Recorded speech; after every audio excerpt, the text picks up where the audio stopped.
Terdakwa Ferdy Sambo diketahui melakukan banding atas vonis mati yang diberikan majelis hakim dalam kasus pembunuhan berencana pada mantan ajudannya Brigadir Nofriansah Yosua Huta Barat. Namun, eksekusi mati itu justru diprediksi tak akan terjadi pada Sambo. Menteri Koordinator Bidang Politik Hukum dan Keamanan atau Menko Polhukam Mahfud MD mengutarakan hal yang mengejutkan. Ia meyakini Ferdy Sambo tidak akan dieksekusi mati meskipun telah divonis hukuman mati oleh Majelis Hakim di Pengadilan Negeri Jakarta Selatan beberapa waktu lalu.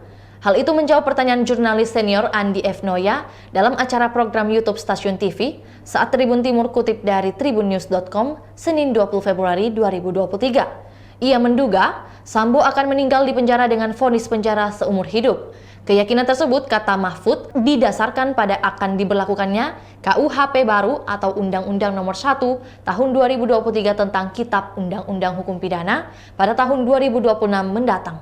Dalam KUHP baru, termuat pasal yang memungkinkan vonis mati yang telah dijatuhkan turun menjadi hukuman seumur hidup apabila seorang terpidana mati dianggap berkelakuan baik. Di samping itu, kata dia, masih ada upaya hukum lain yang bisa ditempuh oleh Sambo, diantaranya banding atau kasasi, sehingga masih ada kemungkinan vonis yang dijatuhkan bisa berubah. Akan tetapi, lanjut dia, vonis hukuman mati yang telah dijatuhkan di pengadilan tingkat pertama tersebut penting sebagai bukti formal. Namun demikian, ia menyerahkan kepada hakim yang memutus perkara Sambo nantinya. Mahfud juga sekali lagi menegaskan jika pernyataannya bukan untuk mempengaruhi putusan, namun jawaban dari ilmu hukum yang ada di dirinya. Ia pun mengatakan tidak akan protes terhadap apapun keputusan hakim terhadap Sambo nantinya.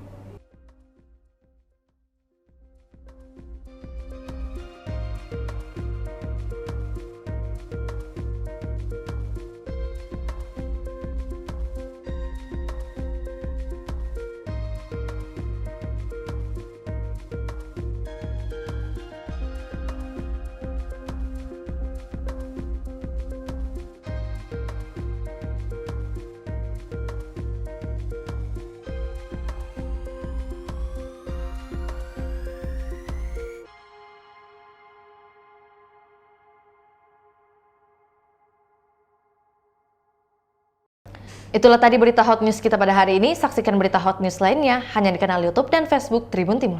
Terima kasih sudah nonton. Jangan lupa like, subscribe, dan share ya.